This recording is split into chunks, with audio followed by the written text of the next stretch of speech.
Some women give everything they have to a man who gives nothing back. Mary Collins was one of them, a schoolteacher in Red Hollow who worked 4 jobs just to pay off her ex-husband's debts while he drank away his days. Every morning she taught the miners' children. Every night she scrubbed floors and mended clothes until her hands bled. The whole town knew her story, but nobody helped. Nobody except Eli Boone, a quiet mountain man who saw what others refused to see, a good woman being crushed under a burden that wasn't hers to carry.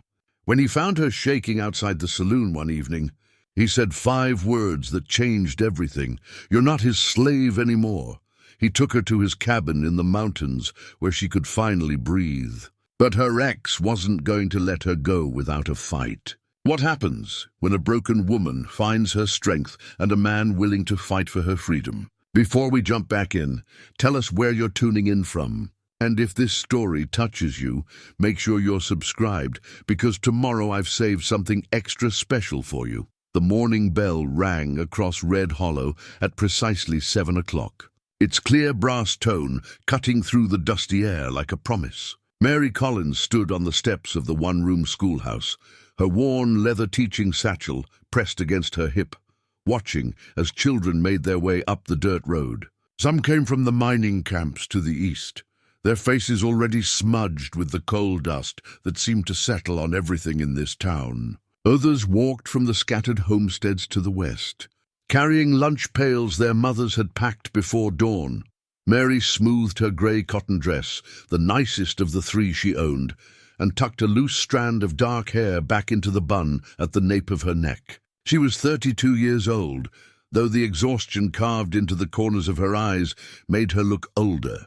Her hands, red and rough from lye soap and endless labor, rested briefly on the schoolhouse door before she pushed it open. "Good morning, Miss Collins," came the chorus of small voices as the children filed past her. She managed a smile. It was genuine, that smile, because these children were the one pure thing in her life. Whatever else Red Hollow had taken from her, it hadn't stolen her love of teaching. The schoolhouse smelled of chalk dust and pine wood. Sunlight streamed through the 2 windows on the eastern wall, illuminating the rows of benches where her students settled. There were 19 of them this term, ranging from 6-year-old Timothy Marsh to 14-year-old Emma Brennan, who would likely leave school after this. Here to work in her father's store, Mary set her, satchel on the desk, a scarred oak piece that had seen better days, and withdrew the slates and chalk she'd carefully packed the night before. Nestled among them was her late mother's Bible, its leather cover soft with age and handling. She kept it with her always, a reminder of the woman who had taught her that education was the one thing no one could take away. "Today we'll continue with our arithmetic," Mary announced, moving to the chalkboard. "But first, I want to hear your reading assignments from yesterday." As young Emma stood to recite her passage, Mary's mind threatened to drift to the weight that pressed on her constantly. The debts, the endless work, the man whose name she still carried despite everything. She pulled herself back. These hours, from 7 until 3, belonged to her students. Everything else could wait. The morning passed in the familiar rhythm of lessons. Mary guided the youngest through their letters, while the older students worked on composition. She corrected arithmetic on slates, praised improvement, and gently redirected wandering attention. This was who she was before everything fell apart, a teacher with dreams of opening a real academy someday, with books and proper desks and maybe even a globe to show children the world beyond Red Hollow. That dream felt like it belonged to someone else now. When the lunch hour arrived, the children spilled outside to eat in the shade of the cottonwood trees. Mary sat at her desk, unwrapping the small portion of bread and cheese she'd set aside from yesterday's wages at the general store. As she ate, she opened her mother's Bible, not to any particular passage, but to see the familiar handwriting in the margins, her mother's notes and reflections. Written during her own difficult years as a widow, raising a daughter alone. "Strength doesn't come from having an easy path," one note read. "It comes from walking a hard one with your head up." Mary closed the Bible gently and looked out the window. In the distance, she could see the main street of Red Hollow, the general store where she would work from 3:30 until 6, the boarding house where she would serve dinner from 6:30 until 9, and beyond that, barely visible, the saloon where she would scrub floors from 9:30 until midnight. 4 jobs, 7 days a week, and still it was never enough. The afternoon lessons were history and geography. Mary had the older students help the younger ones trace maps, teaching them about territories and states, about places where the railroad had already reached, and towns that were growing into cities. She spoke of these places with a wistfulness she tried to hide, knowing most of these children would never leave Red Hollow, just as she now believed she never would. At 3 o'clock, she dismissed the class. Emma Brennan lingered as the others left, helping Mary straighten the benches and collect the slates. "Miss Collins," the girl said quietly, "my mother wanted me to ask, are you feeling all right? She says you look thin." Mary recognized the question for what it was, town gossip dressed up as concern. Mrs. Brennan was one of the women who watched Mary's struggles with a mixture of pity and judgment, as if poverty and hardship were moral failings rather than circumstances. "I'm fine, Emma, thank you for asking." Mary kept her voice warm. It wasn't the girl's fault her mother was a gossip. "You're doing excellent work with your reading, by the way. Your composition yesterday was thoughtful and well written." Emma beamed at the praise, momentarily distracted from her errand. "Really, I tried to make it like you said, to show instead of just tell. You succeeded. Keep writing, Emma. You have a gift." After Emma left, Mary locked the schoolhouse and walked the quarter-mile into town proper. Red Hollow was laid out in a simple grid, one main street with businesses on either side, and residential streets branching off like ribs from a spine. It wasn't much to look at, but it served the mining operations that brought most folks here. The general store sat at the center of town, a 2-story building with living quarters above and commerce below.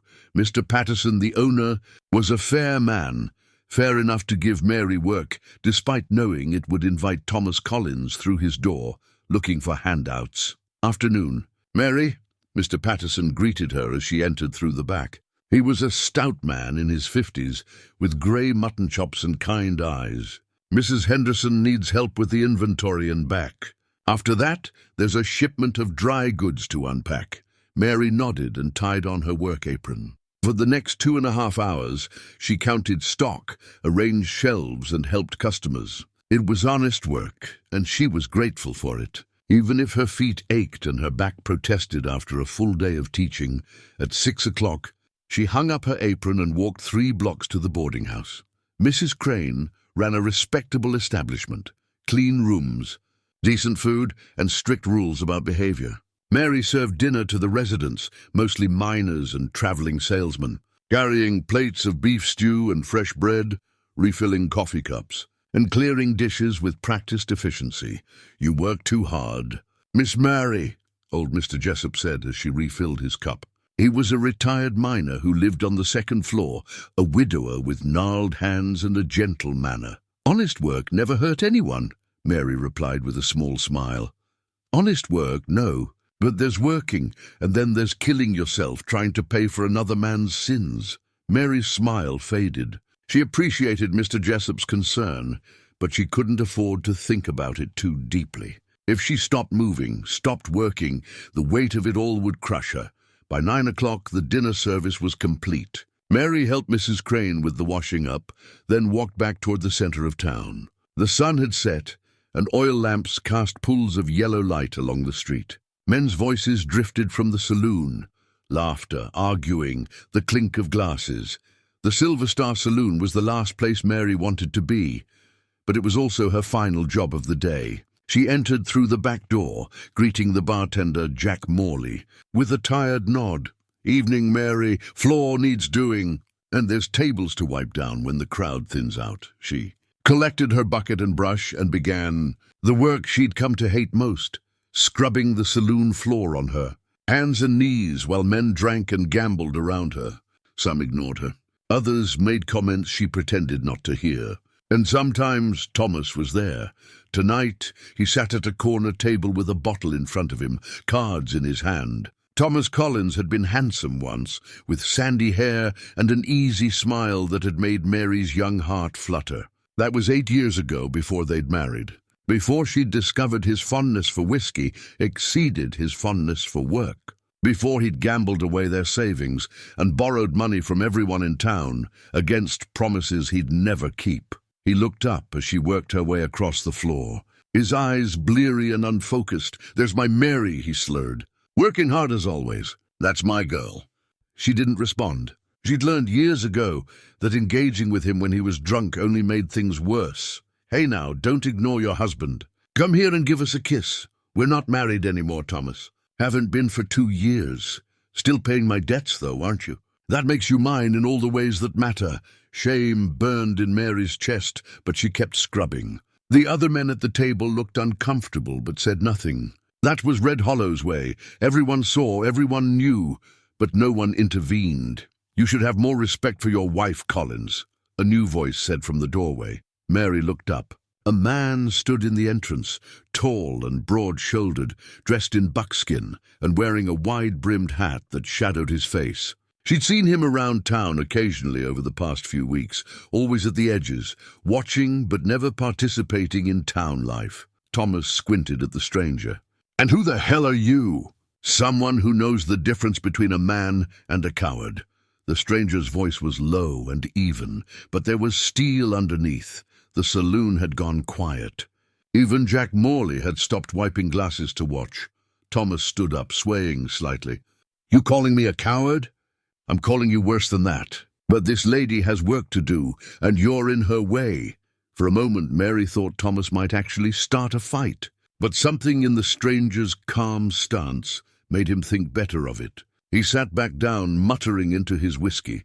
The stranger touched the brim of his hat in Mary's direction and left as quietly as he'd come. Mary's hands trembled as she wrung out her rag. She didn't know whether to feel grateful or mortified. The last thing she needed was more attention, more gossip about her situation. She finished her work in silence and collected her small wages from Jack.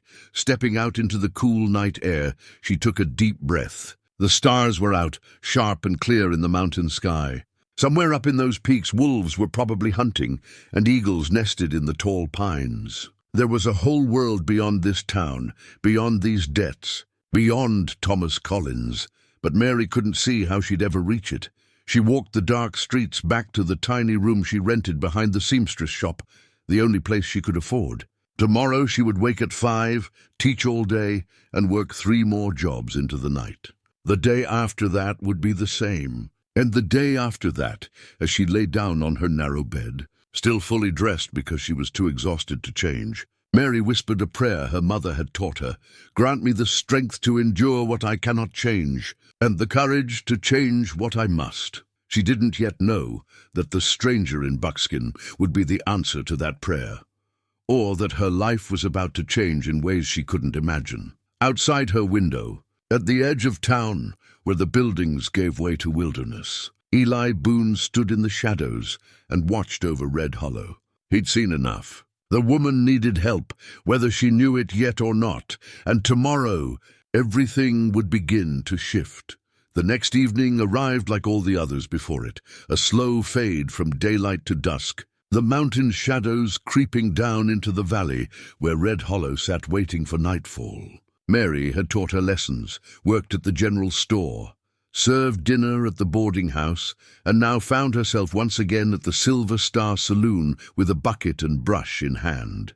Her shoulders ached. Her hands were raw. The constant exhaustion had settled so deep into her bones that she couldn't remember what it felt like to be truly rested. But she moved through the motions anyway, scrubbing the worn floorboards while the evening crowd gathered, miners fresh from their shifts, gamblers looking for easy marks, and drifters passing through on their way to somewhere better. Thomas was there earlier than usual, already 3 drinks in by the time Mary arrived. She could tell by the flush in his cheeks and the loose way he held himself. He sat at his usual table near the back, playing cards with men who had long ago stopped extending him credit. Mary kept her distance, working her way methodically across the floor from the opposite side of the room. If she was lucky, he'd be too absorbed in his game to notice her. If she was lucky, she could finish her work and slip out before he demanded money she didn't have or made a scene that would shame them both. But luck had abandoned Mary Collins years ago. "Mary!" Thomas's voice cut across the noise of the saloon. "Mary, get over here!" She kept scrubbing, pretending not to hear. "Don't you ignore me, woman!" His chair scraped against the floor as he stood. Heavy footsteps approached. "I'm talking to you." Mary's hands stilled on the brush. She could feel every eye in the saloon turned toward them. This was the part she hated most. Not the work, not the exhaustion, but the public humiliation that Thomas seemed to delight in delivering. "I'm working, Thomas," she said quietly, not looking up. "Please leave me be." "Leave you be? That's rich. You're my wife, ex-wife, and you'll damn well listen when I speak to you." He grabbed her arm, his fingers digging in hard enough to bruise. "I need money." Mary finally looked up at him. His eyes were bloodshot, his breath sour with whiskey. This was what remained of the man she'd once loved, a hollow shell filled with nothing but want and blame. "I don't have any money, Thomas. You know that. Everything I earn goes to pay the debts you left me with. Those debts are because of you," he snarled. "If you'd been a better wife, if you'd supported me proper, I wouldn't have had to borrow." "You gambled away everything we had." Mary's voice stayed level, but something inside her was beginning to crack. "You drank away your wages and mine both. You borrowed from every person in this town and never paid a cent back. Those debts are yours, not mine, but I'm the one paying them because I'm the one with any sense of honor."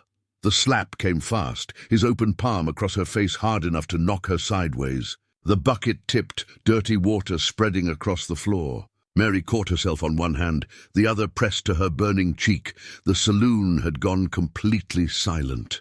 "You don't talk to me like that," Thomas said, his voice shaking with rage. "I don't care what some judge said. You're still my property, and you'll show respect." Mary tasted blood where her teeth had cut the inside of her cheek. Tears blurred her vision, but they were tears of fury now, not pain. Something that had been bending inside her for years finally reached its breaking point. "I am not your property," she said, pushing herself up to her knees. "I'm not anyone's property. I'm a person, Thomas. A person you destroyed." He drew his hand back again, and this time Mary knew he wouldn't stop at a single blow. She could see it in his eyes, the rage, the humiliation at being challenged, the need to reassert control the only way he knew how. The blow never landed. A hand caught Thomas's wrist mid-swing, stopping it as easily as if he'd been a child. The stranger from the night before, the man in buckskin, had appeared between them like a ghost materializing from shadow. "That's enough," the stranger said. His voice was quiet, but it carried a weight that made Thomas stumble backward when he let go of his wrist. "This ain't your business, mountain man," Thomas spat. "This is between me and my wife. I see a man hitting a woman half his size who's down on her knees. That makes it everyone's business." The stranger looked around the saloon, his gaze settling on each man in turn. "Or have you all gotten so comfortable with cowardice that you'll just sit and watch?" Shame flickered across several faces, but no one moved. No one ever moved in Red Hollow when Thomas Collins was involved. His debts had spread like poison through the town, touching too many people, creating a web of complicity that kept everyone silent. "You need to leave," Jack Morley said from behind the bar. But Mary couldn't tell if he was talking to Thomas or the stranger. The stranger ignored him. He bent down and offered Mary his hand. She hesitated, then took it. His palm was calloused, but his grip was gentle as he helped her to her feet. "You all right, ma'am?" he asked. Mary nodded, though she wasn't sure it was true. Her cheek throbbed, her pride was shattered, and she could feel the weight of the whole town's attention on her. "Now see here," Thomas started. "No, you see here." The stranger turned back to Thomas, and though he didn't raise his voice, something in his tone made Thomas take another step back. "You're going to leave this woman alone. You're not going to touch her, you're not going to demand money from her, and you're not going to speak to her unless she speaks to you first. Is that clear?" "Like hell I will. She's got obligations. Her only obligation is to herself, and right now she's coming with me." The stranger's hand rested on Mary's shoulder, protective, not possessive, and for the first time in years, she felt safe. "You can't just take her," Thomas protested, but his voice had lost its edge. That's kidnapping or something." "Sheriff!" "Sheriff's office is right across the street," the stranger said. "You're welcome to file a complaint. But if you do, I'll be filing one too, about what I just witnessed. Every man in this room saw you strike her, so you think real careful about what you want to do next."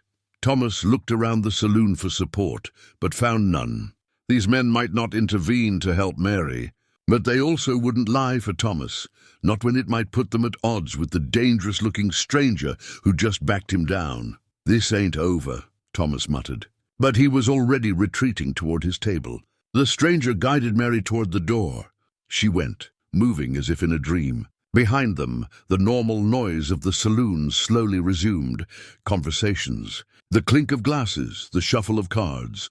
As if nothing had happened. Outside, the cool night air hit Mary's face, and the sting of it brought tears she'd been holding back. She pulled away from the stranger and wrapped her arms around herself, shaking. "I'm sorry," she said.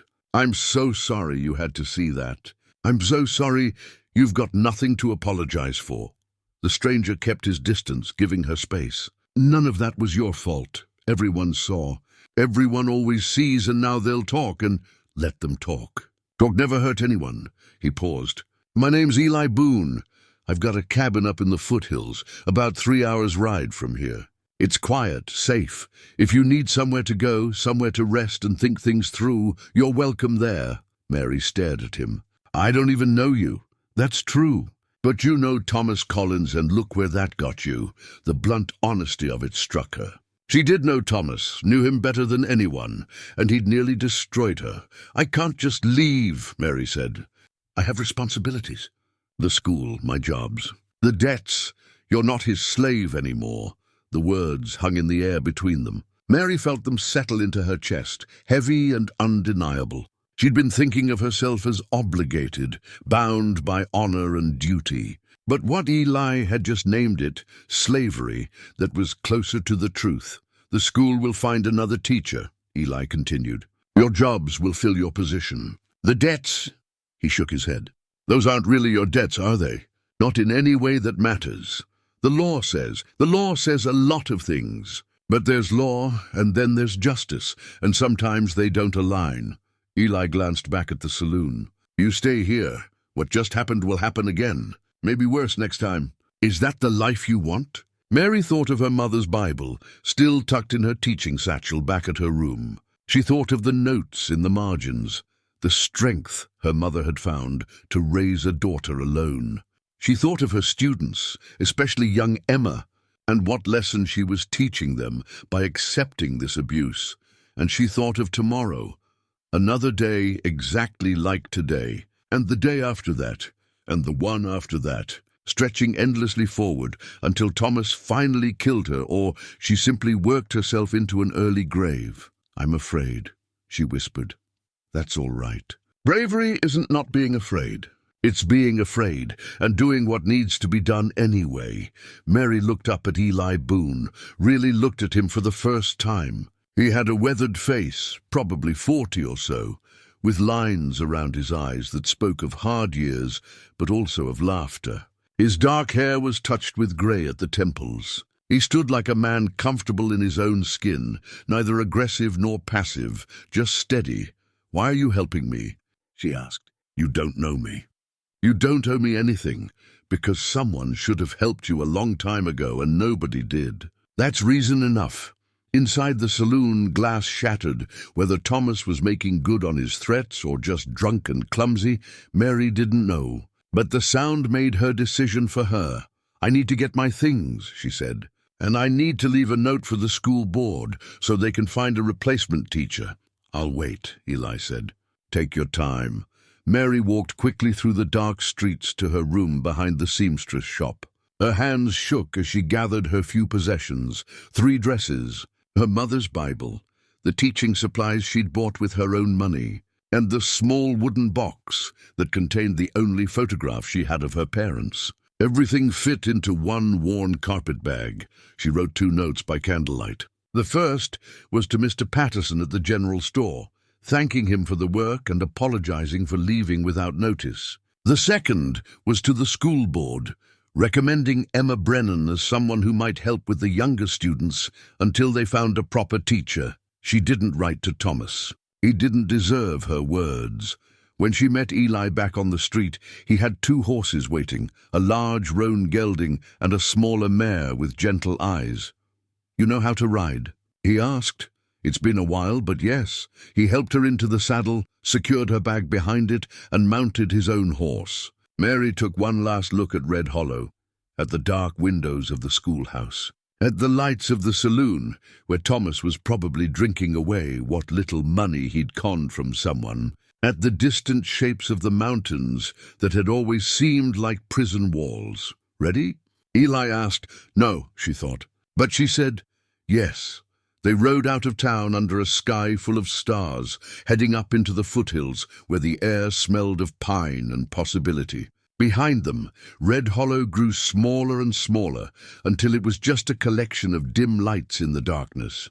Mary Collins didn't know what waited for her in those mountains. But for the first time in years, she felt something that had nearly died inside her begin to stir: hope. They rode through the night in silence. The trail climbed steadily away from Red Hollow, winding through stands of pine and aspen that whispered in the darkness. Mary clung to the saddle horn, her body aching from the day's work and the tension of what she'd just done. Every step the mare took was a step further from everything she'd known, and she couldn't decide if that feeling in her chest was terror or relief. Eli led the way with the easy confidence of a man who knew these mountains like the lines of his own hands. He didn't push for conversation, didn't ask if she was all right or having second thoughts. He just rode, occasionally glancing back to make sure she was keeping pace. As they climbed higher, the air grew cooler and cleaner. Mary found herself breathing deeper, as if she'd been living in a closed room for years and had finally found a window. The smell of pine resin and mountain earth replaced the odors of coal dust and tobacco smoke that clung to everything in Red Hollow. Dawn was breaking when they finally reached Eli's cabin. It sat in a small clearing surrounded by tall pines, with a creek running nearby and the mountains rising behind it like protective walls. The cabin itself was modest but well built. Hewn logs chinked tight against the weather, a stone chimney, a covered porch with 2 chairs that looked out over the valley below. Eli dismounted and came around to help Mary down. Her legs nearly buckled when her feet touched the ground. She hadn't realized how exhausted she was until the constant motion of riding stopped. "Easy now," Eli said, his hand steadying her elbow. "You're worn through. Let's get you inside." The cabin's interior was simple and clean. One large room with a stone fireplace, a table and 2 chairs, shelves lined with supplies, and a rope bed in the corner covered with wool blankets. Another door led to what looked like a small lean-to addition. "That's my room," Eli said, nodding toward the back. "You'll take the main room. I'll get a fire going and make some coffee." "I don't want to put you out of your bed," Mary protested. "You're not. I built that addition last year, precisely so I'd have somewhere to sleep when the main room was occupied. Had a friend pass through who needed a place to stay for a while." He moved to the fireplace and began arranging kindling. "Besides, the bed out here is closer to the fire. You'll be warmer." Mary stood uncertainly in the middle of the room, still clutching her carpet bag. She felt like an intruder, like she should be doing something useful to earn her keep. The habit of constant work was too ingrained to simply stop. "Can I help with something?" she asked. Eli glanced up from the fire he was coaxing to life. "You can sit down before you fall down. When's the last time you had a full night's sleep?" Mary tried to remember. "I don't know. Years, maybe." "Well, you're going to have one today. After you eat, you're going to that bed and you're going to rest. That's all I need from you right now." The kindness in his words brought unexpected tears to her eyes. She blinked them back, embarrassed. "I'm not usually so weepy." "You're not weepy. You're exhausted and overwhelmed, and that's to be expected." The fire caught, flames licking at the larger pieces of wood, he added. "You've been carrying more weight than anyone should have to carry. Takes time for the body to understand it can set that weight down." He moved to the shelves and began gathering supplies: coffee, a tin of beans, some cornbread wrapped in cloth. Mary watched his movements, noting the economy and purpose in everything he did. There was no wasted motion, no fumbling. He knew exactly where everything was and how to use it. "You live up here alone?" she asked. "Mostly. Sometimes I go into town for supplies or take work as a guide for hunting parties. But yes, most of the time it's just me." He filled a kettle from a bucket of water and hung it over the fire. "It suits me. Doesn't it get lonely?" "Sometimes. But I've found that being alone is different from being lonely. And I've known enough people to understand that you can be surrounded by others and still feel like you're the only person in the world." He looked at her. "I imagine you know something about that." Mary nodded. She'd been surrounded by people in Red Hollow, students, customers, fellow workers, but she'd felt profoundly alone, trapped in a situation no one else could truly understand or help her escape. The coffee boiled, and Eli poured 2 cups, handing one to Mary. She wrapped her hands around it, grateful for the warmth. When was the last time someone had made her coffee? When was the last time someone had served her instead of the other way around? "Tell me about yourself," Eli said, settling into the chair across from her. "Before Thomas Collins, who were you?" The question caught her off guard. She'd been thinking of herself as Thomas's victim for so long that she'd almost forgotten there was a version of Mary who existed before him. "I was a teacher," she said slowly. "My mother was a teacher too. She raised me by herself after my father died when I was 6. We didn't have much, but we had books, and she taught me that education was the path to a better life." She sounds like a wise woman. She was. She died when I was 22. I'd just gotten my teaching position in Red Hollow. She was so proud. Mary's voice caught. "I wish she could have. I wish she'd been there to warn me about Thomas. She would have seen through him. Maybe, or maybe you had to learn that lesson for yourself." Eli took a sip of his coffee. "We all make mistakes when we're young. The trick is surviving them and getting wiser." "I thought I loved him," Mary admitted. "He was charming and handsome, and he made me feel like I was special. By the time I realized what he really was, we were already married, and the debts were piling up. I kept thinking if I just worked harder, if I just did more, I could fix it." "Fix him? You can't fix a man who doesn't want to be fixed. And you shouldn't have to spend your life trying." The beans and cornbread were ready. Eli served them both, and Mary realized she was ravenous. She couldn't remember her last full meal. Usually she ate whatever scraps were left from the boarding house, or a bit of bread she could afford from her store wages. They ate in comfortable silence. When Mary finished, the exhaustion hit her like a physical blow. Her eyes were closing even as she tried to fight it. "Go on," Eli said gently. "Get some sleep. Everything else can wait." Mary made her way to the bed, not even bothering to remove her dress. She lay down on top of the blankets, and the softness of the mattress, real straw and not just a thin pallet on the floor, felt like the greatest luxury she'd ever known. As she drifted off, she heard Eli moving quietly around the cabin, putting things away, banking the fire. The sounds were soothing, domestic in a way that spoke of care rather than servitude. For the first time in years, Mary Collins fell asleep without fear. She woke in late afternoon, disoriented by the unfamiliar surroundings and the fact that she'd slept through most of the day. Sunlight streamed through the cabin's small windows, and she could hear the creek babbling outside. For a moment, she couldn't remember where she was or how she'd gotten there. Then it all came back. Thomas's violence, Eli's intervention, the ride through the mountains. She sat up slowly, her body stiff but feeling more rested than it had in recent memory. Eli was sitting on the porch, visible through the open door. He had something in his hands that he was carving, wood shavings falling at his feet. Mary stood and walked to the doorway, watching him work.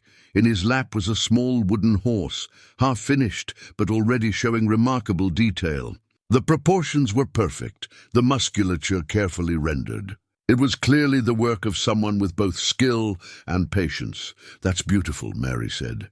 Eli looked up, a slight smile crossing his face. "You're awake. How do you feel?" "Better. Much better." She stepped onto the porch. "What are you making?" "Just something to keep my hands busy." He held up the horse. "I used to make these for a child I knew once. Got in the habit and never stopped." There was a story there Mary could tell, something painful in the way his voice changed when he mentioned the child. But she didn't press. They were both carrying histories they weren't ready to share yet. "It's lovely," she said. "You're very talented. It's just whittling. Anyone can do it with practice." He set the horse aside. "Are you hungry? There's more food inside. I should help prepare it. I should do something. I can't just..." "Mary," Eli's voice was firm but kind. "You can. You can just rest. You can just be. You don't have to earn the air you breathe." The words hit her harder than she expected. Tears spilled down her cheeks before she could stop them.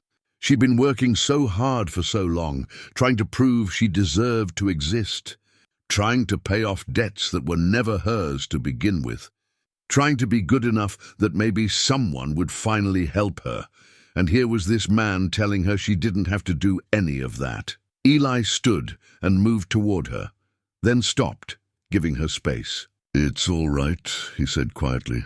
"Let it out. You've been holding on too long." Mary wept then, really wept, for the first time since Thomas had squandered their savings. She cried for the years she'd lost, for the dreams she'd buried, for the girl she'd been who thought love and hard work could solve anything. She cried for her mother who'd raised her to be strong, and for her students she'd had to abandon, and for herself, for the woman who'd forgotten she was worth saving. When the tears finally subsided, she felt hollow, but clean, like a wound that had been lanced and could finally begin to heal. Eli handed her a handkerchief, still keeping a respectful distance. "Better?" "Yes, I'm sorry. Don't apologize. Not for that." He gestured to the chairs. "Sit with me a while. Tell me about your teaching. What did you like best about it?" And so Mary sat and talked and watched the sun set over the mountains while Eli listened. She told him about her students, about Emma's gift for writing and little Timothy's struggles with arithmetic. She told him about the satisfaction of seeing a child's face light up when they finally understood a difficult concept. She talked about her dream of opening a real academy someday, with proper books and supplies, where children could learn not just basic skills, but literature and science and history, where they could dream of futures beyond the mines and the hard-scrabble life of Red Hollow. Eli listened, asking questions that showed he was genuinely interested, not just being polite. And as the stars began to emerge overhead, Mary realized something remarkable. She felt safe. Not just physically safe from Thomas's violence, but emotionally safe, like she could speak her truth without judgment, could show weakness without it being used against her. It had been so long since she'd felt that way that she'd forgotten it was possible. "Thank you," she said quietly, as the first stars appeared. "For bringing me here, for listening, for everything." "You don't need to thank me," Eli replied, "but you're welcome all the same." They sat in companionable silence as the night deepened around them, and Mary began to believe that maybe, just maybe, there was a life beyond survival waiting for her after all. The evening air had grown cool, and Mary sat inside the cabin with her mother's Bible open on her lap. She'd read through it countless times over the years, finding comfort in the familiar passages. But tonight she was focused on the margins, her mother's handwritten notes that she'd never fully appreciated until now. "The hardest battles are the ones we fight against our own doubts." One note read beside a passage from Joshua, "Remember that courage isn't the absence of fear, but the decision to act despite it." Another note written beside Proverbs said, "I taught Mary today about honest work. I pray she never learns what I learned, that some people will use your virtue against you. But if she does, I pray she's strong enough to recognize it and walk away." Mary's throat tightened. Her mother had known. She'd lived through something similar, had tried to warn Mary without burdening her with the full story. The Bible had been her way of leaving guidance for battles she wouldn't be alive to help fight. "Your mother sounds like she was remarkable," Eli said from the doorway. He'd been outside checking the horses, making sure they'd be ready for the journey back to Red Hollow. "She was. I just wish I'd understood her better when she was alive. Mary ran her fingers over the faded ink. She left me messages, Eli, all through this Bible, instructions for how to be strong when life tries to break you. Eli came to sit beside her, close enough that their shoulders touched. May I? Mary handed him the Bible, and he read through several of the notes, his expression thoughtful. She was preparing you, teaching you how to survive what she'd survived. My father died when I was young. I always thought it was an accident, but now I wonder if there was more to it. Maybe he was like Thomas. Maybe my mother had to be strong the way I'm learning to be now. Family patterns, Eli said quietly. We repeat what we know until we learn to break the cycle. He handed the Bible back to her. You're breaking it, Mary. That takes more strength than most people have. They sat together in comfortable silence until Mary spoke again. Tell me about your plan. For when we go back, Eli leaned forward, elbows on his knees. We need 3 things. First, your payment records. You have those. Second, the original loan documents from everyone Thomas borrowed from. Those will prove you've overpaid. Third, we need Judge Harrison to make it legal. He's due back through Red Hollow in 3 weeks. That's too long. Pete said Dawson's gang is already in town. They are, but they're not going to do anything too public yet. They want this to look legitimate, a debt collection, not a kidnapping. That gives us a small window. Eli stood and walked to his weapon rack, running his hand along the rifle barrel. We go in quietly, stay with people who'll help us. Sheriff Dutton, maybe the Pattersons at the store. We gather evidence, file it with the sheriff so there's a legal record, and we wait for the judge. And if Dawson doesn't wait, then we deal with that when it comes. Eli turned to face her. I won't lie to you, Mary, this could get dangerous. These aren't men who respect the law. But the alternative is you spending your whole life running, always looking over your shoulder. That's no way to live. Mary stood and crossed to where he stood. I'm not afraid of danger anymore. I'm afraid of going back to being that woman who let herself be used. If I have to fight, I'll fight. You've taught me how. Eli reached out and tucked a strand of hair behind her ear, his touch gentle. You're not the same woman. That woman is gone. She had to die so this one could be born. The moment stretched between them, charged with unspoken feeling. Mary found herself leaning closer, drawn by something she'd almost forgotten she could feel. Desire that wasn't mixed with obligation or fear, but simple human connection. Eli must have felt it too, because he closed the distance between them. His lips meeting hers in a kiss that was careful and questioning at first, then deeper as Mary responded. She wrapped her arms around his neck, feeling the solid warmth of him, the strength that he'd used to protect rather than control her. When they finally pulled apart, both were breathing hard. Eli rested his forehead against hers. I need to tell you something, he said. Before we go any further, you need to know I'm not good at this. At closeness, at letting people in. I've spent years building walls, and I don't know if I can tear them all down. I don't need you to tear them down, Mary said. I just need you to be honest with me. I've had enough of lies and manipulation to last a lifetime. If you can give me honesty, even when it's hard, that's enough. I can do that. Eli kissed her forehead. But I need the same from you. If this gets too complicated, if your feelings change when we're not up here away from everything, you tell me. No martyring yourself for my sake, Mary smiled. Deal. They spent the evening planning in detail. Mary would need to speak with specific townspeople. Mr. Patterson, Mrs. Brennan's husband who ran the bank, old Mr. Jessup who'd lent Thomas money early on. Eli would stay close, but not so close as to make it look like he was controlling her. They'd stay at the boarding house where Mrs. Crane could provide some protection through respectability. What about Thomas? Mary asked. He'll come looking for me the moment we arrive. Let him come. But not alone.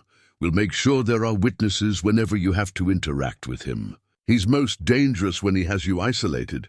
In public, with people watching, he has to behave or show himself for what he really is. As night deepened, they made their final preparations. Eli packed supplies and checked weapons. Mary gathered her few possessions and carefully placed her mother's Bible in her bag, making sure the family records page was marked. We leave at dawn, Eli said. Get some rest. Tomorrow changes everything. But Mary couldn't sleep. She lay in bed thinking about what awaited them in Red Hollow. Thomas's rage, Dawson's threat, the town's judgment. But she also thought about the woman she'd become in these mountains. She thought about Eli's kiss, about the possibility of a future that wasn't defined by debt and exhaustion. Around midnight, she got up and walked onto the porch. Eli was there, sitting in his usual chair, keeping watch. Couldn't sleep either, she asked. Old military habit. Night before a mission, I could never rest. Mary sat in the other chair. Is that what this is? A mission? In a way. We're going in to extract something valuable from hostile territory. What are we extracting? Eli looked at her, his eyes serious in the moonlight. Your life, your future, everything Thomas stole from you. They sat together through the night, not speaking much, just drawing comfort from each other's presence. When the first light of dawn began to paint the eastern sky, they rose together. It was time to descend from the mountain. It was time to face the past, so Mary could finally claim her future. They saddled the horses as the sun crested the peaks, turning the world golden. Mary took one last look at the cabin that had been her sanctuary, knowing she'd never forget what she'd learned here, about strength, about worth, about the difference between love and obligation. Then she mounted her horse, and together they began the long ride down to Red Hollow. Behind them, the mountains stood silent and eternal, witnesses to the transformation that had taken place in their shadow. Ahead lay uncertainty and danger, but Mary Collins was no longer afraid. She was ready. They arrived in Red Hollow as the afternoon sun cast long shadows across the dusty main street. The town looked the same as when Mary had left. The same false-fronted buildings, the same hitching posts, the same mountains looming in the distance. But Mary felt different, and she knew people would see that difference immediately. Word spread quickly. By the time they'd stabled their horses at the livery, a small crowd had gathered along the street. Mary could feel their eyes on her, could hear the whispers. Some looked relieved to see her, others curious, still others disapproving. She held her head high and walked beside Eli toward the hotel where Judge Harrison was staying. "Mary Collins, as I live and breathe," came a booming voice. Judge Harrison emerged from the hotel, a portly man in his 60s with white mutton chops and shrewd eyes. "I'd heard you'd taken yourself up into the mountains. And this must be Mr. Boone, Your Honor," Mary said, grateful. Her voice stayed steady. "I was hoping we could speak with you about my situation." "I was hoping the same." "Come inside. I've taken a room where we can talk privately." He glanced at the gathering crowd. And away from gossips and busybodies, the hotel room was simple but clean. Judge Harrison gestured for them to sit while he settled into a chair by the window, pulling out a pipe but not lighting it. "Now then," he said, "I've been hearing stories about you, Mrs. Collins. Some say you ran off to avoid your debts. Others say Mr. Boone here kidnapped you. I'd like to hear the truth from your own mouth." Mary opened her carpetbag and withdrew her ledger. "The truth is that I've been enslaved by lies for years, Your Honor, and I didn't know it until recently." She laid out everything: her marriage to Thomas, his gambling and drinking, the mounting debts she'd worked 4 jobs to repay. She showed the judge her meticulous records, every payment documented down to the penny. Judge Harrison studied the ledger carefully, occasionally making notes. "This is impressive record-keeping, Mrs. Collins. You've noted dates, amounts, and to whom each payment was made. I wanted to be thorough. I wanted to prove I was honoring my obligations. And you have. The question is, what obligations actually existed?" He looked up at her. "You say you've been paying debts for years. Do you have the original loan agreements?" "No, sir. Thomas always handled those. He just told me what was owed and I paid it." "I see." The judge set down her ledger and leaned back. "Mrs. Collins, I'm going to tell you something that may be difficult to hear. I've been practicing law for 35 years, and I've seen many cases like yours. A woman, bound by marriage or social pressure, paying debts she believes are legitimate. But I've learned to ask for documentation, because the sad truth is that some men will exploit a woman's sense of honor until there's nothing left to exploit. That's what I suspect happened," Eli said. "I think Thomas Collins has been defrauding Mary for years." A serious accusation.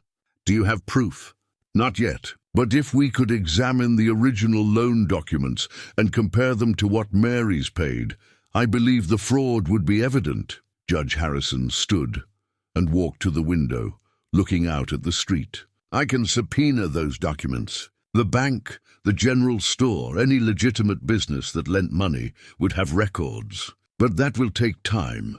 I'll need to return to the territorial capital, file the proper papers, and come back to conduct hearings. We're looking at 3 weeks minimum. We don't have 3 weeks, Mary said. Thomas has gotten involved with dangerous men. They're claiming he owes them money and that I'm collateral. The judge's expression darkened. Dawson's gang.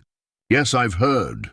They've been operating in the territory for about a year now, preying on desperate people. If Thomas has borrowed from them using your name, that complicates matters considerably. A knock at the door interrupted them. Sheriff Dutton entered, his face grim. Judge, we have a situation. Thomas Collins is downstairs demanding to see his wife. He's got 3 of Dawson's men with him. Mary felt her stomach clench, but she forced herself to remain calm. Let him come up. I want witnesses to whatever he has to say. Mary, Eli started. No, I'm not hiding anymore. She looked at the judge. Your Honor, will you stay and observe? Absolutely. Sheriff, send them up. But make it clear that any violence or threats will result in immediate arrest. A few minutes later, Thomas Collins entered the room, flanked by 3 hard-looking men. Thomas looked worse than when Mary had last seen him, thinner, more desperate, with a wildness in his eyes that spoke of a man at the end of his rope. Mary, he said, his voice attempting warmth, but achieving only calculation. Thank God you're all right. I've been worried sick, have you, Thomas? Mary's voice was cold. Worried I'd escape the trap you built for me? His false concern dropped away. You had no right to leave. You have obligations. Show me. Mary held up her ledger. Show me these obligations. Show me the original loan documents proving what I owe. Thomas glanced at the men beside him, clearly not expecting this challenge. You know what you owe. I've told you, told me, but never showed me documentation. Never let me see the actual agreements. Mary stood, feeling stronger with each word. Because there aren't any, are there? Not legitimate ones. That's nonsense. They borrowed money in good faith. You borrowed money, gambled it away, and then told me I had to pay it back. For years, Thomas. Years of working myself to exhaustion while you drank and gambled. Her voice rose. But I was a fool who believed in honor and duty, so I paid. They paid everything you said was owed, and more besides. And it was never enough because you were stealing from me. That's a lie. Thomas's face flushed red. Tell her, Judge. Tell her she can't just accuse her husband, ex-husband, Judge Harrison corrected. And actually, Mrs. Collins can accuse anyone she likes, provided she can back it up with evidence. Which is what we're going to determine.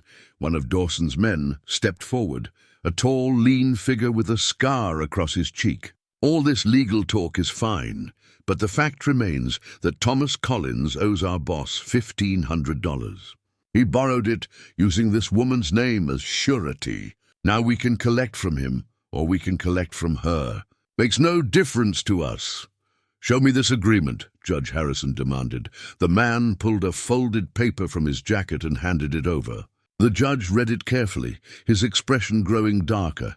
This document is dated 3 months ago. Mrs. Collins, where were you 3 months ago? Working in Red Hollow. Teaching school, working my 3 other jobs? And did you at any time agree to serve as collateral for a $1,500 loan? Never. I didn't even know Thomas was borrowing more money. Judge Harrison turned to Thomas. Did your ex-wife sign this document? Thomas shifted uncomfortably. Well, not exactly. But we were married when I first started borrowing, so legally, you've been divorced for 2 years. Any debt incurred after that divorce is yours alone. The judge held up the paper. And this signature purporting to be Mary Collins, did you forge it? The room went silent. Mary felt her heart pounding. Everything hinged on this moment. She would have signed it if I'd asked, Thomas stammered. She always paid before. So I figured, you figured you'd forge her name and bind her to a debt without her knowledge or consent. Judge Harrison's voice was like iron. "Mr. Collins, that's fraud. Sheriff, I want this man taken into custody." "Now wait just a minute." Thomas backed toward the door, but Sheriff Dutton blocked his way. The man with the scar stepped forward again. "That's all real interesting, Judge, but it doesn't solve our problem. Dawson was promised payment one way or another. Your boss was party to a fraudulent transaction," Judge Harrison said. "That makes the debt invalid, maybe in your courts, but we operate by different rules." Eli moved to stand beside Mary, his hand resting on the revolver at his hip. "Then let me make the rules clear. Mary Collins owes your boss nothing. Thomas Collins owes him everything. You want your money, you collect from Thomas. But if you or any of Dawson's men so much as look at Mary wrong, you'll answer to me." The scarred man sized up Eli, clearly calculating odds. "You think you can take on Dawson's whole gang, Mountain Man? I think I've faced worse than a gang of loan sharks and lived to tell about it. But we don't have to find out. You've got Thomas right here. He's the one who borrowed from you. Take him and go." "Actually," Judge Harrison interjected, "Thomas Collins is under arrest for fraud. He'll be held in the town jail pending trial. As for Dawson's gang, you have no legal claim on anyone in this town. I suggest you leave Red Hollow and don't come back." The scarred man looked at his companions, then back at Thomas, whose face had gone pale. "Boss isn't going to like this. That's between your boss and the law," the judge said. "Sheriff, remove these men from my presence and Mr. Collins to a cell." As Sheriff Dutton began moving people toward the door, Thomas lunged for Mary. "This is your fault. You ungrateful." Eli intercepted him, one hand gripping Thomas's collar. "You're done talking to her. You're done using her. You're done, period." Thomas was dragged from the room, still shouting accusations and threats. Dawson's men followed, the scarred one pausing at the door to look back at Mary. "This isn't over," he said quietly. "Dawson doesn't like being cheated." After they left, Mary sank into a chair, her legs suddenly weak. Judge Harrison poured her a glass of water from the pitcher on the table. "Drink this." "You did well, Mrs. Collins, very well indeed. Is it really over?" Mary asked. "Can Thomas actually be prosecuted?" "He confessed to forgery in front of multiple witnesses, including a judge and a sheriff. Yes, he can be prosecuted. And he will be." Harrison sat down across from her. "But there's more we need to uncover. If he forged this one document, he likely forged others. I'll be requesting a full audit of all debts claimed in your name. How long will that take?" "Several weeks, possibly months. But in the meantime, you're free, Mrs. Collins.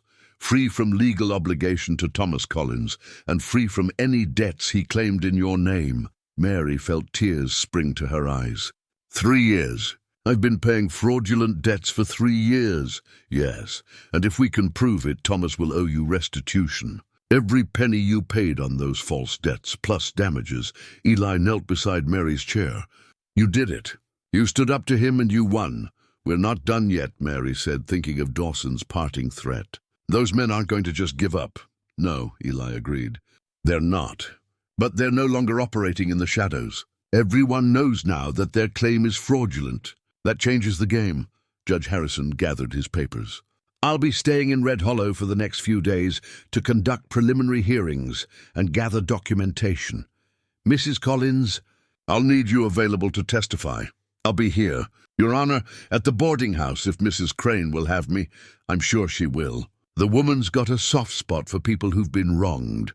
The judge smiled. "You're going to be the talk of the town, you know. Woman stands up to her abusive ex-husband and a gang of criminals all in one afternoon. That's the kind of story that becomes legend." After the judge left, Mary and Eli sat together in the quiet room. The afternoon sun slanted through the window, painting everything in shades of gold. "I was terrified," Mary admitted. "But I did it anyway. That's courage. Your mother would be proud." Mary thought of the notes in her Bible, the wisdom her mother had left behind. She knew I'd need to be strong. She prepared me as best she could, and you prepared yourself up in those mountains. You became the woman who could stand in this room and face down your demons." They heard shouting from outside, Thomas being taken to the jail, still protesting his innocence. Mary walked to the window and looked down at the street. People had gathered to watch the spectacle, whispering among themselves. "Let them talk," she said softly. "Let them see what happens when a woman decides she's worth fighting for." Eli came to stand beside her. "What do you want to do now?" Mary considered the question. She was free, truly free, for the first time in years. But that freedom came with uncertainty. What would she do? Where would she go? Who would she become now that she wasn't defined by Thomas's debts? "I want to teach," she said finally. "I want to open that school I dreamed about. A real academy where children can learn and grow without the weight of poverty and ignorance crushing them." That sounds like a fine dream. It's not just a dream anymore. "Eli, if Thomas owes me restitution, if I can collect what he stole from me, I'll have enough to start small. A few books, some proper supplies, maybe even hire another teacher someday." She turned to face him. "But first, we have to survive whatever Dawson has planned. Because that man's threat was real, I know." Eli's jaw tightened. "We'll be ready." As the sun set over Red Hollow, Mary Collins stood at the window of the hotel room and watched the town settle into evening. She'd walked back into this place as a different woman than the one who'd left, and she'd held her ground against the man who'd tried to destroy her. But the fight wasn't over. Thomas was in jail, but Dawson's gang was still out there. And men like that didn't give up easily. The real confrontation was still to come, and Mary intended to be ready for it. The next morning, Judge Harrison convened a public hearing in the town hall. Word had spread through Red Hollow like wildfire, and by 9 o'clock every seat was filled and people lined the walls. Mary sat at the front with Eli beside her, feeling the weight of every eye in the room. The judge banged his gavel, calling for order. "This hearing is convened to examine the debts claimed against Mary Collins and to determine the validity of loans made by Thomas Collins in her name. Mr. Patterson, you're first." The storekeeper came forward, carrying a ledger of his own. "Your Honor, Thomas Collins borrowed $85 from me 6 years ago for household supplies. The loan was to be repaid within a year, and was it repaid?" "Yes, sir." Mary Collins paid it back in full, plus interest, over the course of 18 months. "I have records of every payment." He glanced at Mary with something like shame in his eyes. She was always good for her word. "When was the final payment made?" 4 years ago, Your Honor. The debt was satisfied in full, yet Mrs. Collins continued working at your store for another 4 years. Did you know she believed she was still paying off debt?" Mr. Patterson's face reddened. "Thomas told her there were other debts, other obligations. I never corrected her because, well, she was good help and I needed the assistance."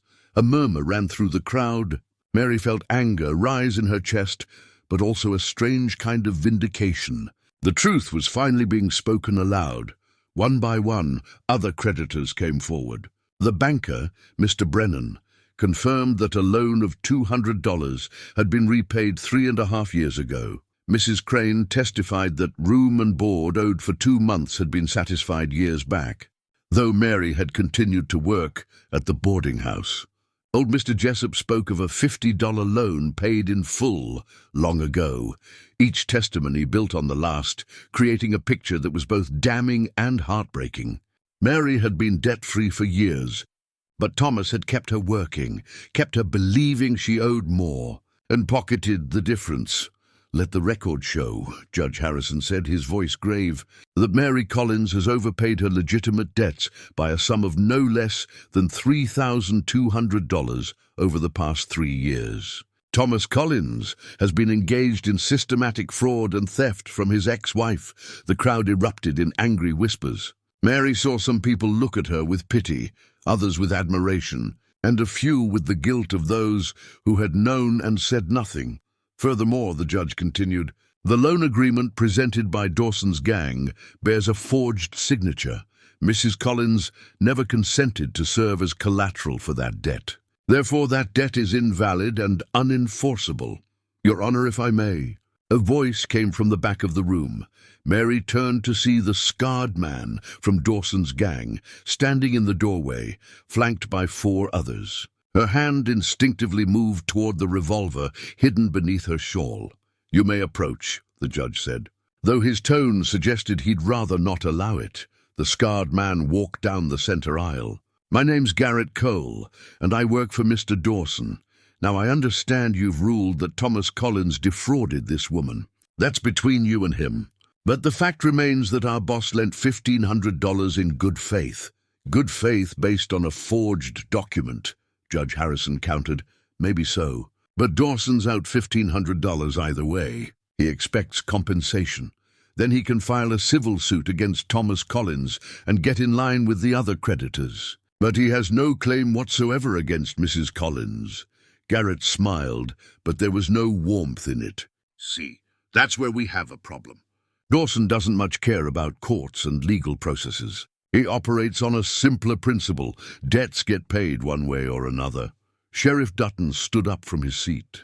"Mr. Cole, you're dangerously close to making threats in front of a judge. I'd suggest you choose your next words carefully." "No threat, Sheriff. Just facts. Dawson's camped about 5 miles outside town with a dozen men. He sent me here to deliver a message. He wants his money by sundown tomorrow, or he's coming to collect from whoever he can." The room erupted in fearful chatter. Judge Harrison banged his gavel repeatedly. "Order! I will have order!" When the noise died down, he fixed Garrett with a stern look. "You tell your boss that if he or any of his men set foot in Red Hollow with violent intent, they'll be met with the full force of the law. This is a civilized territory, and we don't bow to extortion." "Civilized," Garrett laughed. "That's a pretty word, Judge. But out here, civilization's just a thin coat of paint over the same old savagery. Sundown tomorrow. You've been warned." He turned and walked out, his men following. The moment they left, the room dissolved into chaos. People shouting questions, making accusations, demanding protection. Some called for organizing a militia. Others suggested just giving Dawson what he wanted to avoid bloodshed. Mary stood, and gradually the room quieted. All eyes turned to her. "This is my fault," she said, her voice carrying despite her nervousness. "Or rather, it's Thomas's fault, but I'm the reason Dawson's threatening this town. I won't let innocent people suffer for my sake. What are you suggesting?" Judge Harrison asked. "I'll leave. Tonight. If I'm gone, Dawson has no leverage, no reason to attack Red Hollow." "Absolutely not," Eli said, standing beside her. "Running won't solve anything. Men like Dawson, they need to be face down. If you run, they'll just chase you, and next time there won't be a town full of witnesses to protect you." "Mr. Boone is right," the judge agreed. "Besides, you've done nothing wrong, Mrs. Collins. You're the victim here. We don't surrender victims to criminals." Sheriff Dutton stepped forward. "We need to prepare. I can deputize men, set up defensive positions. If Dawson comes, we'll be ready. How many men can you count on?" Eli asked. The sheriff looked around the room. "Maybe 15, 20 who can shoot straight and won't run at the first sign of trouble. Dawson has a dozen, probably more. And they're professional criminals, used to violence. Most of your deputies will be shopkeepers and miners who've never been in a real fight. You got a better idea?" Eli was quiet for a moment, thinking. "Maybe, but it's risky. Everything's risky now," Mary said. "Tell us. We don't wait for them to come to us. We go to them tonight under cover of darkness. Dawson's expecting a scared town, maybe a payoff, maybe an easy raid. He's not expecting an attack." "That's suicide," someone shouted from the crowd. "No, it's strategy. If we hit them tonight, we choose the terms of engagement. We have surprise on our side." Eli looked at Sheriff Dutton. "How well do you know the terrain where they're camped?" "Pretty well. There's only a few good spots for a camp that size within 5 miles. My guess is they're at Miller's Creek. Good water, defensible position, but only one main approach, which means we don't use the main approach." Eli turned to Judge Harrison. "Your Honor, I need permission to act as a lawful agent in this matter. What I'm proposing isn't a vigilante raid. It's a preemptive defense of this town." Judge Harrison considered. "If Sheriff Dutton deputizes you and leads the operation, then yes, you'd be acting within the law. But I can't order men to risk their lives. You don't have to." Eli faced the crowd.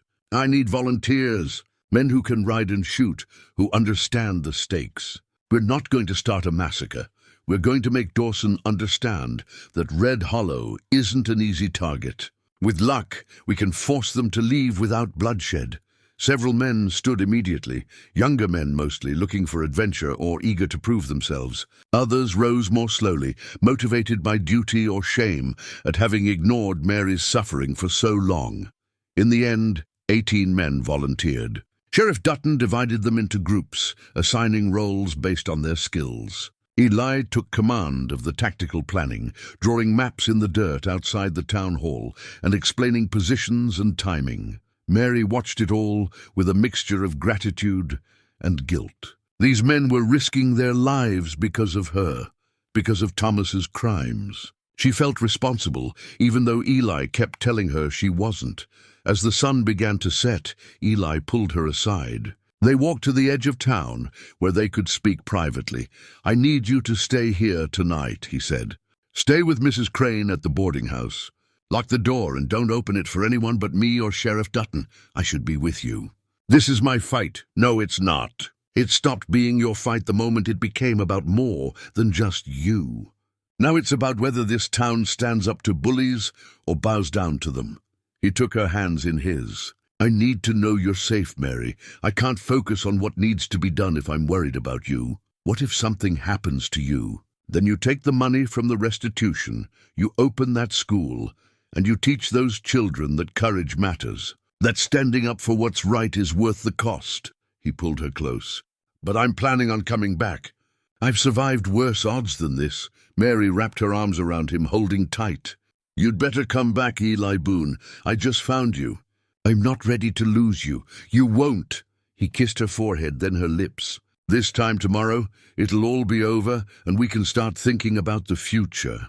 As darkness fell, the men gathered at the edge of town. They were armed with rifles, revolvers, and determination, though Mary could see fear in more than a few faces. These weren't soldiers, they were ordinary men doing something extraordinary because it needed to be done. Eli mounted his horse and looked back at Mary one last time. In that moment, she saw not just the mountain man who'd saved her, but the cavalry officer he'd once been, a leader of men, comfortable with command and the weight of responsibility. "Be safe," she called. "Always am," he replied with a slight smile. Then they rode out into the darkness, 18 men led by a sheriff and a mountain man, heading toward a confrontation that would determine Red Hollow's future. Mary returned to the boarding house as promised. Mrs. Crane met her at the door, her face worried but resolved. "Come inside, dear. I've made up a room for you, and there's hot tea in the kitchen. I can't eat. I can't do anything but wait. Then we'll wait together." Mrs. Crane took Mary's arm and led her inside. "But we'll wait with tea because sitting idle in the dark helps nobody." Other women from town began arriving. Emma Brennan with her mother, the seamstress from next door, even some of the miners' wives. They gathered in Mrs. Crane's parlor, bringing food and candles, transforming the space into a makeshift vigil. "We should have done more," Mrs. Brennan said quietly. "All of us. We watched you suffer and did nothing. You're doing something now," Mary replied. "That counts." Young Emma sat beside Mary, taking her hand. "Will Mr. Boone be all right?" "Will they all be all right?" "I don't know," Mary admitted. "But they're brave men doing what they believe is right. That has to mean something." The hours crawled past. Women talked in low voices, sharing stories of their own struggles, their own encounters with men like Thomas. Mary realized she wasn't alone. Many of these women had faced similar trials, had made similar sacrifices. The difference was that she'd finally said no, finally stood up, and in doing so, had given others permission to speak their truths. Around midnight, Mary pulled out her mother's Bible. She opened to the page with the family records and read her mother's notes by candlelight. The other women gathered around, listening as Mary shared the wisdom her mother had left behind. "She sounds like a remarkable woman," Mrs. Brennan said. "I wish I'd known her." "You're knowing her through her daughter," Mrs. Crane observed. "Mary has her mother's strength." "We're all seeing that now." As the first light of dawn began to gray the eastern sky, they heard horses approaching. Mary's heart leaped into her throat. She rushed to the window, the other women crowding behind her. Through the dim light, she could see riders coming down the main street. She counted frantically, 14, 15, 16, 17. Missing one. Who was missing? Then she saw Eli at the front, riding tall in his saddle, and relief flooded through her. Sheriff Dutton rode beside him, looking exhausted but triumphant. The other men followed, some wounded but all alive. Mary ran outside, not caring about propriety or appearances. She met Eli as he dismounted, throwing her arms around him despite the blood on his shirt and the dirt on his face. "You're alive," she breathed. "Told you I would be." He held her close. "It's over, Mary. Dawson's men are gone. They won't be coming back. What happened? I'll tell you everything. But first, I need to sleep for about a week." The town erupted in celebration as word spread. The men who'd ridden out were heroes now. Their bravery, the talk of Red Hollow. But Mary only had eyes for Eli, for the man who'd ridden into danger for her sake and emerged victorious. As the sun rose over the mountains, painting the sky in shades of gold and pink, Mary Collins stood in the middle of Red Hollow, surrounded by people who finally saw her as she truly was. Not a victim, not a debtor, but a woman of courage and strength. The battle was won. The war was over. Now, finally, her life could begin. 3 days after the confrontation at Miller's Creek, a rider came into town bearing unexpected news. Dawson's gang had been spotted heading south, but Thomas Collins wasn't with them.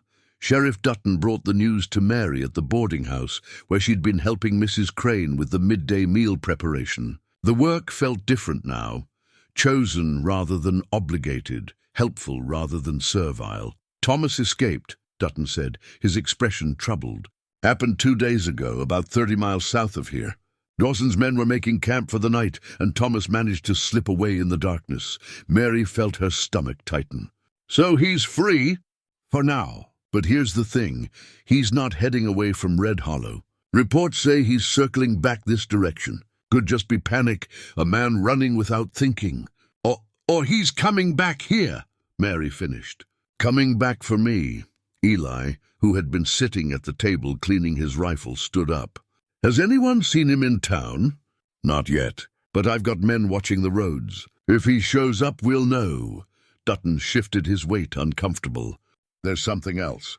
One of Dawson's men told the rider that Thomas was raving before he escaped, saying it was all Mary's fault, that she'd destroyed him, that she owed him for ruining his life. "He's twisted everything around in his mind," Mary said quietly. "Made himself the victim instead of the perpetrator." "Men like Thomas always do," Eli said. "The question is, what will he do now? He's desperate, broke, hunted by Dawson's gang, and he's got nothing left to lose."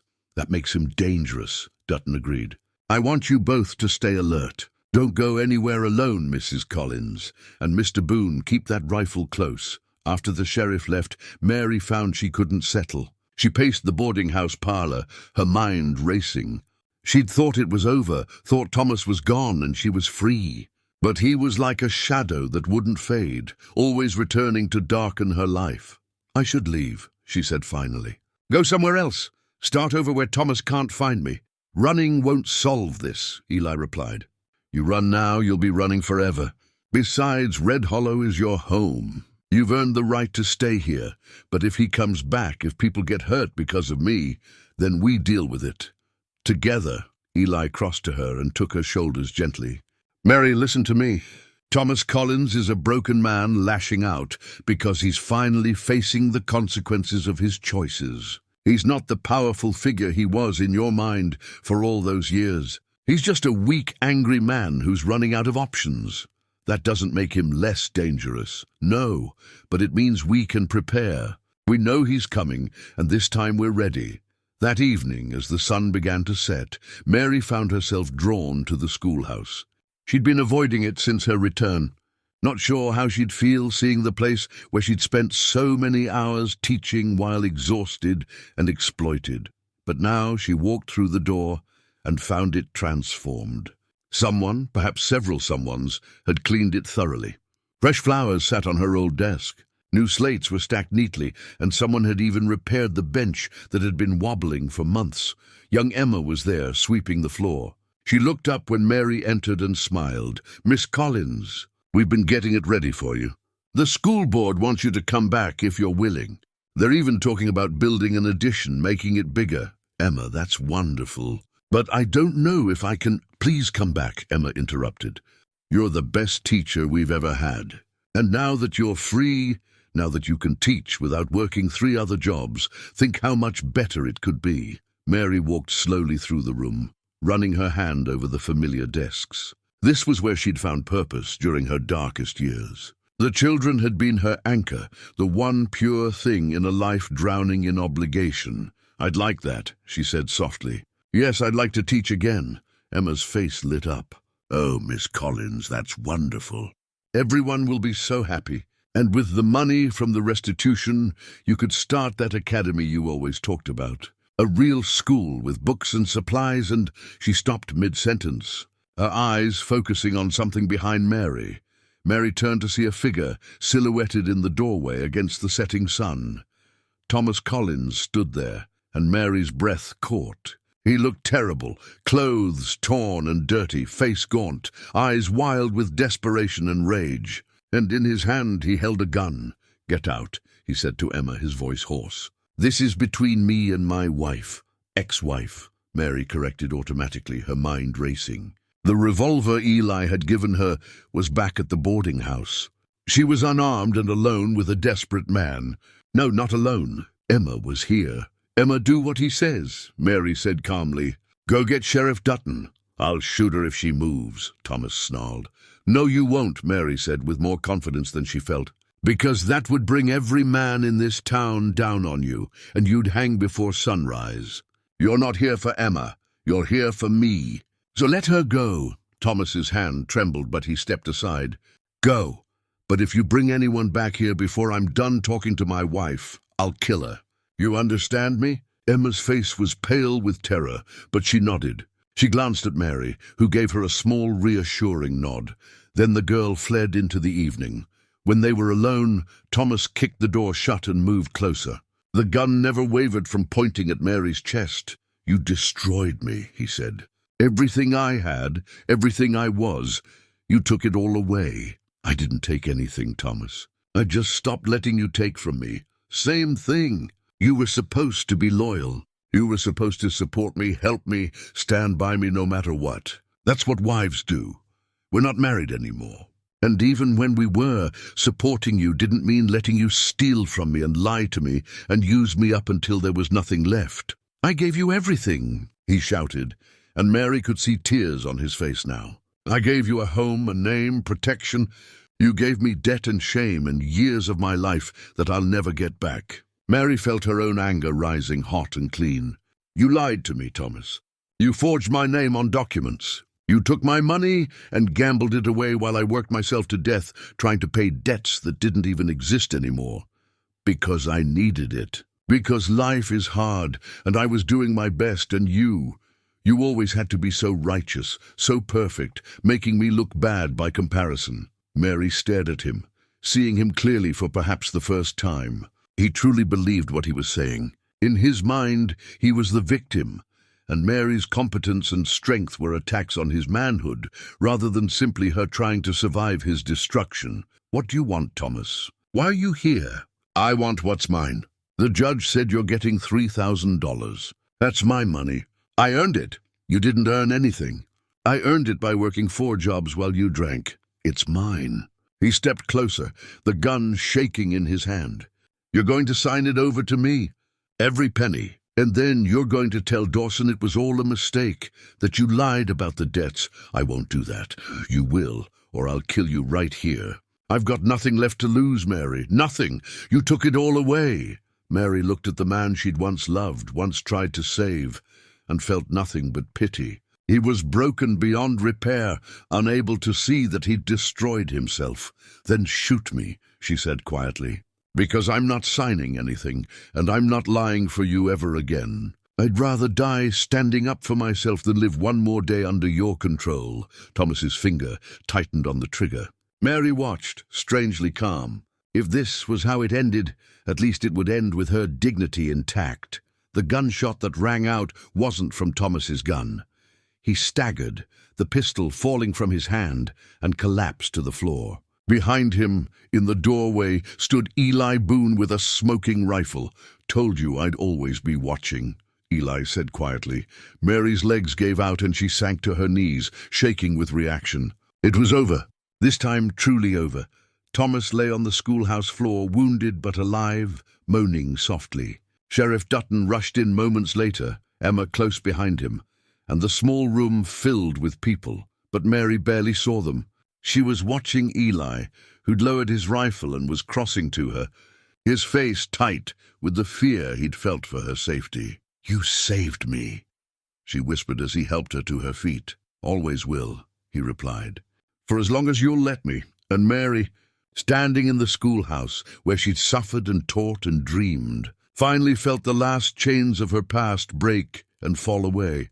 She was free. 3 months had passed since that evening in the schoolhouse. Autumn had painted the mountains in shades of gold and crimson, and the air carried the crisp promise of winter approaching. Red Hollow had settled into a new rhythm, one where Mary Collins was no longer the tragic figure working herself to death, but a respected member of the community with a future bright as the changing leaves. The schoolhouse had been transformed. With the restitution money from Judge Harrison, Mary had purchased books, proper desks, writing supplies, and even a globe that sat proudly on a new shelf. The children's faces lit up when they spun it, discovering continents and oceans they'd only heard about in stories. But the real transformation wasn't in the building. It was in Mary herself. She taught with a lightness she'd never known before, her passion for education no longer weighed down by exhaustion and obligation. She arrived each morning with genuine joy, and she left each afternoon with energy to spare for planning lessons and dreaming about the future. Emma Brennan had become her assistant teacher, helping the younger students while Mary worked with the older ones. The girl had a gift for teaching, just as Mary had suspected, and watching her blossom filled Mary with a pride that felt almost maternal. "Miss Collins," Emma said one afternoon as they cleaned the chalkboards together, "I've been thinking about what you said, about education being the path to a better life. I'd like to become a real teacher someday, maybe even go to normal school in the territorial capital." "You'd be wonderful at it," Mary assured her. "And I'll help you however I can. We need good teachers, Emma. People who understand that education is about more than just facts. It's about showing children they're capable of more than they imagine. Like you showed me. Like you showed yourself. I just gave you permission to believe in what was already there." As the sun set and the students departed, Mary locked the schoolhouse door, the same door where Thomas had confronted her 3 months ago. The town doctor had patched him up, and he'd been transported to the territorial prison to await trial for assault and fraud. Mary had been told he'd likely spend 5 years behind bars, possibly more. She felt no satisfaction in his imprisonment, but no guilt either. Thomas had made his choices, and now he lived with them. She'd made her choices too, to stand up, to refuse victimhood, to build something better from the ruins of what he'd destroyed. Eli was waiting for her outside, as he often did these days. He'd built a small house at the edge of town, a compromise between his mountain solitude and the community he'd slowly rejoined. Most days he worked as a guide or tracker, but his evenings were increasingly spent with Mary. How was school? He asked, falling into step beside her. "Wonderful. Emma's really coming into her own as a teacher." Mary tucked her hand into the crook of his arm, a gesture that had become natural over the past months. "What about you? I heard you were meeting with the territorial surveyor." "I was. They want someone to map the northern trails for a possible railroad expansion. 6 months' work, good pay, but it would mean being away for long stretches." Mary felt her heart sink, though she tried not to show it. "That sounds like an important opportunity." "It is. But I turned it down." She stopped walking. "Why?" "Eli, you shouldn't pass up work because of me. I didn't turn it down because of you. I turned it down because of me." He faced her fully, his expression serious. "I spent years running away from connection, from community, from anything that might hurt me if I lost it. And I told myself I was being smart, protecting myself. But really, I was just afraid. There's nothing wrong with being afraid, no, but there's something wrong with letting fear make all your decisions. He took both her hands in his. Mary, these past months with you they've reminded me what it means to really live instead of just surviving. I don't want to go back to that lonely cabin and convince myself that isolation is the same as peace. What do you want? I want to build something here. A life, a future. With you, if you'll have me. He reached into his pocket and pulled out a small wooden box. I know it's only been a few months, and maybe it's too soon, but Mary's breath caught as he opened the box. Inside was a simple gold ring, unadorned but beautiful in its simplicity. Nothing like the tarnished band Thomas had given her so many years ago. Mary Collins, will you marry me? Not because you owe me anything, not because you need protection or support, but because we choose each other. Because we're both finally free enough to love without fear. Tears streamed down Mary's face, but they were tears of joy. Yes, 1,000 times yes. Eli slipped the ring onto her finger, and it fit perfectly. Then he pulled her close and kissed her, and Mary felt the last remaining walls around her heart crumble away. This was what love was supposed to feel like. Chosen, mutual, free. When they finally pulled apart, the sun had set completely, leaving them standing in the gentle twilight. The mountains loomed in the distance, no longer barriers, but witnesses to the transformation that had taken place in their shadow. I have something for you too, Mary said. She reached into her pocket and pulled out a small carved wooden horse, the one Eli had been making in the mountains, now finished and polished to a shine. You left this behind when we came down. I found it and had it brought to town. I thought maybe, someday, if we had children, we could give it to them, Eli finished, his voice thick with emotion. Teach them that strength and gentleness can exist in the same person. They walked hand in hand to the edge of town, where Eli's house stood. It was small but well built, with a porch that looked toward the mountains and a garden plot that Mary had already started planning. This would be their home, not his or hers, but theirs together. As they sat on the porch steps watching the stars emerge, Mary thought about the journey that had brought her here. The years of suffering, the moment of courage when Eli had offered her escape, the hard work of rebuilding herself in the mountains, and finally the confrontation that had freed her not just legally, but spiritually. Do you ever regret it? Eli asked quietly, as if reading her thoughts. Everything that happened all those years with Thomas? Mary considered the question carefully. I regret the suffering. I regret the time I lost, but I don't regret who I became because of it. The woman I am now, the one who stood up to Thomas, who's building this school, who's sitting here with you, she was forged in that fire. I don't know if I'd have this strength if I hadn't needed it so desperately. Your mother would be proud of you. I think she would. Mary pulled her mother's Bible from her bag. She still carried it everywhere. I found another note from her yesterday, one I'd never noticed before. It was tucked in the back, written separately from all the others. She opened to the page and read aloud by the light spilling from the house. My dearest Mary, if you're reading this, it means you've survived whatever trial brought you to seek wisdom in these pages. Remember that survival isn't enough. After you've endured, after you've stood strong, you must also learn to thrive. You must remember how to laugh, how to love, how to dream without fear. Don't let your scars define you. Let them remind you that you're stronger than you knew. Eli wrapped his arm around her shoulders. Wise woman, your mother? Yes, she was. Mary closed the Bible and looked out at the town spreading below them. The schoolhouse sat dark now, but tomorrow it would fill with children eager to learn. The general store, the boarding house, the sheriff's office, all the places where she'd worked and suffered were still there, but they held no power over her anymore. In the distance, she could see the new sign someone had made for the schoolhouse. It read, Collins Academy in fresh paint, the name she'd chosen to honor both her mother's maiden name and her own journey. She'd kept the Collins name, not because of Thomas, but because she'd earned it through her own labor and sacrifice. It was hers now, transformed from a mark of shame into a badge of survival. What are you thinking? Eli asked. that this is just the beginning. We're going to build something wonderful here, a real school that can help children from all over the territory, and maybe someday a family of our own to teach and love and watch grow. Sounds like a good life. It sounds like a free life, Mary corrected.